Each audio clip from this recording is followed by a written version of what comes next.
Yu Yu Hakusho is a Japanese manga series written and illustrated by Yoshihiro Togashi.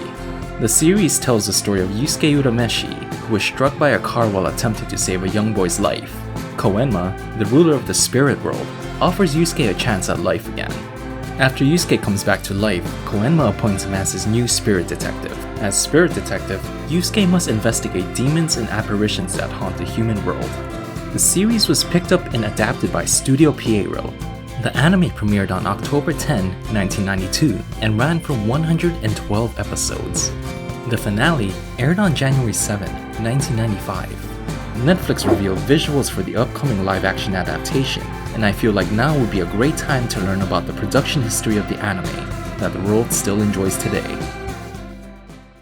Studio Pierrot picked up Yu Yu Hakusho around the time the manga only had about 6 volumes out. There is actually no known reason why the studio picked up the series. In fact, it was difficult to find sponsors for the show because Togashi was still a newcomer himself. There were even talks of swapping the adaptation for something else because of how difficult it was to find TV sponsors. It was thanks to Studio Pierrot's founder, Yuji Nunokawa, who continued to push for the continuation of the project. There were a lot of gambles taken with the production of the series. Executive producer Ken Hagino chose Noriyuki Abe as series director. At the time, Abe was still relatively new to Studio Pierrot, having only directed single episodes and storyboarded for select anime. In fact, the majority of the Yu Yu Hakusho staff were relatively young. Thanks to that, Abe encouraged the staff to go all in on the series. Our goal was to make the audience say things like, "You're going this far for the TV series?" We wanted to see how much we could get away with at the time, Abe said in a 2018 V-Storage interview. Have you ever wondered why Yusuke's and Kuwabara's uniforms were different colors, despite both characters attending the same school? The decision to have Yusuke sport a green uniform was made by the Jump editorial department.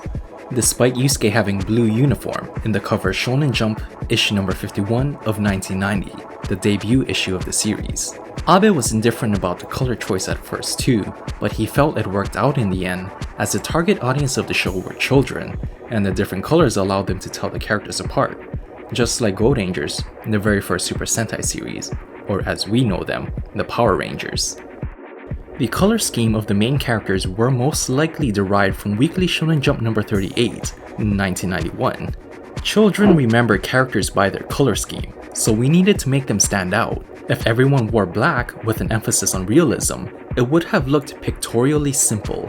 The editorial team's intention was, "Let's go with colors," Hagino said in the Yu Yu Hakusho 2009 Blu-ray booklet.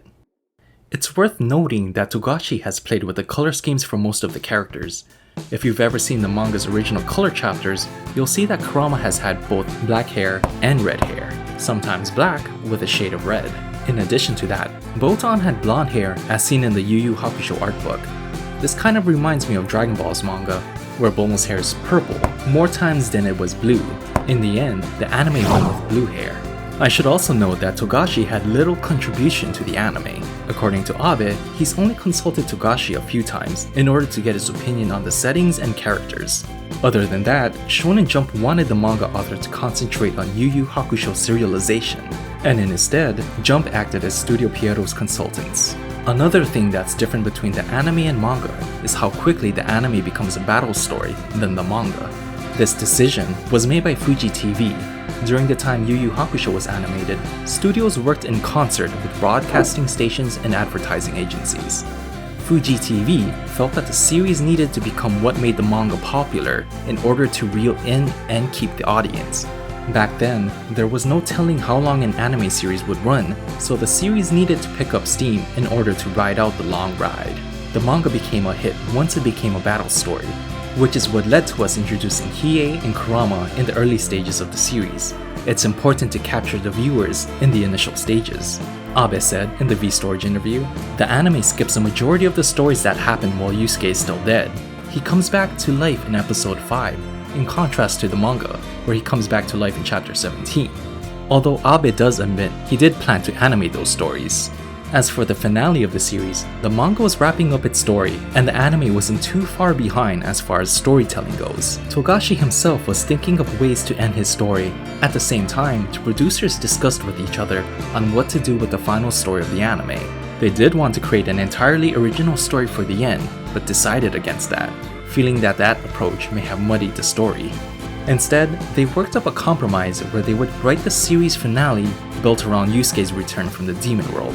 The anime version of the series focused on the Demon World tournament, while the manga sorta jumped past that and utilized the last of its chapters to tell series epilogues. Now, there is no way I can talk about Yu Yu Hakusho without talking about Mari Kitayama, Studio Pierrot's in-house Yu Yu Hakusho superfan. Kitayama was one of the only people at the studio who had the foresight to see the show's potential. As mentioned before, Studio Pierrot picked up Yu Yu Hakusho while there were about 6 volumes of the manga out. Among one of their staff members was Kitayama, an avid reader of the series. She also illustrated her own doujinshi, or fan-made works. If you've ever seen official art that ships Hiei and Kurama, or even doujinshi of the ship that look like official art, that was most likely Kitayama's doing. I started my week off by getting teary-eyed reading it in Weekly Shonen Jump. I couldn't believe that my company would be the one animating the series, so I immediately went to the copyright illustration department and told them that I wanted to be their illustrator. I got to draw a lot of the images on products, which led me to becoming a character designer for the series. Kitayama replaced the initial character designer Minoru Yamazawa after about 15 episodes into the series. But due to the limitations of animation back then, she was credited from episode 20 and on. In order to edit the credits, the animation team had to reproduce and reburn the footage in order to add new text. When asked how she designed the characters, she said, "This is how I see the characters." Masaya Onishi was also appointed as a character designer for the series at the same time as Kitayama. While Kitayama worked on the main character designs, Onishi was in charge of the muscular and monstrous types of characters, such as Team Toguro. Yu Yu Hakusho spawned 2 films, a 1993 film simply titled Yu Yu Hakusho the Movie, and a 1994 film titled Yu Yu Hakusho, The Underworld Carnage Story, Bonds of Fire. The 1993 film, also known as The Golden Seal outside of Japan, is a 30-minute film that screened alongside Dragon Ball Z BoJack Unbound, Dr. Slump and Arata-chan Ncha from Penguin Village with Love at the Toei Anime Fair. The film was aimed at a much younger audience than the anime, and it really shows as the story is very lighthearted. The 1994 film, however, Yu Yu Hakusho, The Underworld Carnage Story, Bonds of Fire, or as it is known outside of Japan, Poltergeist Report the Movie, is a 95-minute film and is the only film of the series that was distributed in theaters across Japan. Unlike the previous film, the story in this movie is more serious in tone and has more violent and graphic scenes. The movie premiered in theaters shortly after the end of the Dark Tournament saga aired in Japan. The team who produced this film were also different from the TV series production team. Hiroki Kano, the animation supervisor of the TV series, was appointed the lead character designer. The distribution of the film was also handled by Toho rather than Toei. Anyway, the film made 3.3 million yen in the box office. 2018 celebrated Yu Yu Hakusho's 25th anniversary, and special Blu-ray boxes of the series were released. The new release featured 2 new OVAs titled Two Shots and All or Nothing. I don't have much to say about All or Nothing, other than the fact that it's an adaptation of one of the last chapters told in the manga's run. The first OVA, Two Shots, is the anime adaptation that tells the story of how Hiei met Kurama.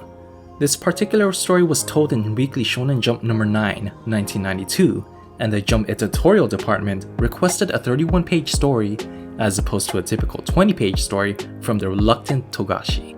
I drew all the 31 pages free-handed without sketching. I really didn't have the time to do this. I was so angry that I didn't even call the assistants, Togashi said in the Yu Yu Hakusho art book. The author was experiencing a lot of hardships trying to keep up with the weekly serialization. It wasn't animated during the anime run, but it was such a successful story that it was turned into an anime comic, a comic that is illustrated in a way that mimics an anime.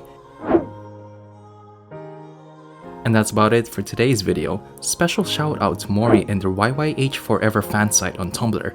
The site is full of fun facts and trivia about the series.